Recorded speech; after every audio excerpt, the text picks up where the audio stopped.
SIR শুনানির তৃতীয় দিনে বাঁকুড়ায় শুরু হলো শুনানি পর্ব। ব্লক বিডিও অফিসগুলিতে হাজির আনম্যাপড ভোটাররা। জেলায় নো ম্যাপ ভোটারের সংখ্যা 25,900। শুনানির প্রথম পর্বে তাঁদের তলব করা হয়েছে, মিলিয়ে দেখা হচ্ছে নথি। কমিশনের নির্দেশে যেখানে গোটা রাজ্যে 27 তারিখ থেকে হিয়ারিং শুরু হয়েছিল, সেখানে বাঁকুড়াতে শুরু হলো আজ থেকে। ওইটাই তো মুশকিল, কী জন্যে কি আমাদের দাদাদের আছে, আমার বড় দাদার আছে, মেজো দাদার ফ্যামিলি, কিন্তু আমরা 3 ভাই তো, কিন্তু আমারটাই গোলমাল। কী ব্যাপার? মানে 2002 আপনার ভোটার তালিকা? তখন আমার 18ই হয়নি, তখন আমি স্কুল বয়স ছিলাম, ক্লাস 1-এ পড়তাম তখন আমি। বাবা মার তো ছিল? বাবা মা ছিল, কিন্তু আমরা তখন কলকাতা মাইগ্রেট করে সানবাদায় চলে আসি। যেহেতু সানবাদায় আসি, তার জন্য মানে কি বলে যে ভোটার আইডেন্টি কার্ডে অ্যাপ্লাই করা সত্ত্বেও নাম ওঠেনি।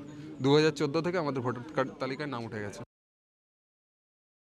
নির্বাচন কমিশনের নির্দেশে আনম্যাপড ভোটারদের শুনানি পর্ব শুরু হয়েছে সারা রাজ্যেই 27শে ডিসেম্বর থেকে। তবে ব্যতিক্রম ছিল বাঁকুড়া জেলা। বাঁকুড়া জেলায় আজ থেকে সেই শুনানি পর্ব শুরু হচ্ছে এবং দেখা যাচ্ছে যে বাঁকুড়া এই মুহূর্তে দেখা যাচ্ছে যে বাঁকুড়া 2 নম্বর ব্লকে যেখানে আমরা দাঁড়িয়ে রয়েছি, সেখানে শুনানি পর্ব শুরু হতে চলেছে। স্বাভাবিকভাবে অসংখ্য মানুষ যারা এখনও পর্যন্ত আনম্যাপড রয়েছেন এসআইআর তালিকায়, সেই আনম্যাপড ভোটাররা সকাল থেকে কিন্তু ভিড় জমিয়েছেন এবং তাদের যে প্রয়োজনীয় নথিপত্র, যে নথিপত্র নির্বাচন কমিশন একেবারে নির্দিষ্ট করে দিয়েছে, সেই নথিপত্র নিয়ে তারা এই শুনানি পর্বে হাজির হয়েছেন এবং তারা তাদের নথিপত্র জমা করছেন। প্রশাসন সূত্রে, জেলা প্রশাসন সূত্রে যেটা জানা গেছে যে বাঁকুড়া জেলার যে 22টি ব্লক রয়েছে এবং 12টি বিধানসভা রয়েছে, এই 12টি বিধানসভায় মোট আনম্যাপড ভোটারের সংখ্যা 25,900।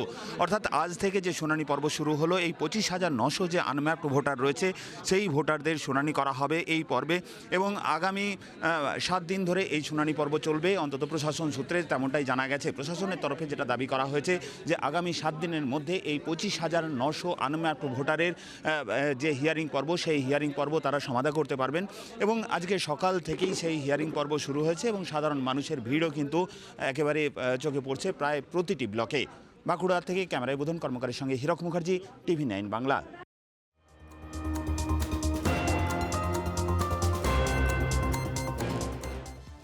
কার আশ্রয় সেবা, নন্দীগ্রামে তুঙ্গে উঠেছে চর্চা। 15ই জানুয়ারি নন্দীগ্রামে সেবাশ্রয় চালুর আগে টানাপোড়েন। প্রকল্পের খরচের হিসেব চাইবেন বলে হুঁশিয়ারি শুভেন্দুর। শুধু প্যারাসিটামল দেওয়া হবে বলেও খোঁচা দিয়েছেন বিরোধী দল নেতা। সেবা দান করতে আসছেন মানে হেলথ ফেসিলিটি দিতে আসছেন, তার মানে আপনার পিসি ব্যর্থ স্বাস্থ্যমন্ত্রী হিসেবে।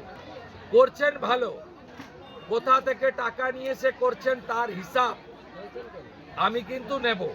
চুরির টাকা কিনা তার হিসাবও আমি নেব, কারণ এটা নন্দীগ্রাম। আর ভোটের আগে মমতা ব্যানার্জি অনেক কিছু দিতে চেয়েও নন্দীগ্রামের হিন্দুদের কিনতে পারেনি। আর ওই একটা প্যারাসিটামল ট্যাবলেট দিয়ে ভাইপো বাবু আপনিও নন্দীগ্রামের হিন্দুদের কিনতে পারবেন না। নন্দীগ্রামে সেবাশ্রয় চালু করা নিয়ে কি ঘোষণা করেছিলেন অভিষেক, শুনবো। আমার কাছে কিছু ফোন এসেছিল এক ডাকে অভিষেকের নাম্বারটা সবার কাছে আছে, যে কেউ ফোন করতে পারে, যে এখানেও এরকম একটা ক্যাম্প করা হোক, আমরা যাতে সুযোগ সুবিধা পাই, কলিগ যারা রয়েছে, সহকর্মী যারা রয়েছে তাদের সাথে কথা বলে আমরা যেটা ঠিক করেছি যে 2টো মডেল ক্যাম্প নন্দীগ্রামে করা হবে। নন্দীগ্রাম 1 নম্বর ব্লকের জন্য একটা মডেল ক্যাম্প হবে এবং নন্দীগ্রাম 2 নম্বর ব্লকের জন্য আরেকটা মডেল ক্যাম্প হবে। এবং যতই করো হামলা আবার জিতবে বাংলার কর্মসূচিতে আমি যেহেতু 15 তারিখ পূর্ব মেদিনীপুরে থাকবো, আমি সেই ক্যাম্প উদ্বোধন করতে নন্দীগ্রামে যাব। শুভেন্দু অধিকারীর দাবিকে ঘিরে তৃণমূল বিজেপির তাল ঠোকাঠুকি, টেনশনে পড়ে অপপ্রচার। শুভেন্দুকে তোপ তৃণমূলের, ভোটে জবাব দেবে নন্দীগ্রামের মানুষ, পাল্টা জবাব বিজেপির। নন্দীগ্রামের বুক থেকে কোনো মানুষ অসুস্থ হলে আপনার সহযোগিতা পায় না, সেই মানুষ অভিষেক ব্যানার্জির কাছে আবেদন করেছিল, তাতেই গাত্রদাহ। কারণ 4 দিন আগে তৃণমূলের যে জনসভা হয়েছে নন্দীগ্রামে, তাতে জনজোয়ার, সেই জনজোয়ার দেখে বিভ্রান্ত দিশেহারা নারদা অধিকারী আমাদের উন্নয়নের পাঁচালী ট্যাবলোতে আক্রমণ করেছে।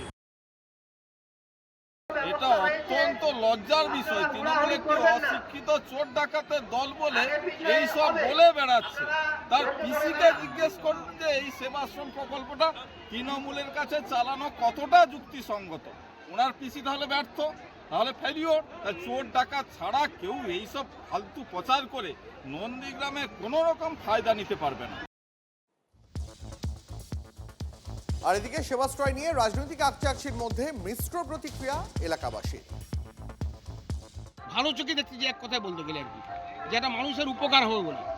এই জন্য যারা আমাদের ধরুন একটা সাধারণ জিনিস, আমাদের একটা অসুখ করলে পিজি যেতে হয়, সেখানে যেতে হয়, সেখানে ডাবল হারবার চালু হয়, আমাদের কোথাও যেতে হবে না, এইখানেই থাকবো, এইখানেই সব কিছু পাবো। ওনার পিসিমণি যিনি তার এই ভাঁওতাবাজি দিয়ে এইসব হসপিটালগুলো করেছেন, সুপার স্পেশালিটি বলছেন, তার অবস্থা যদি এই হয়, উনি তো ভোটের জন্য এটা করছেন।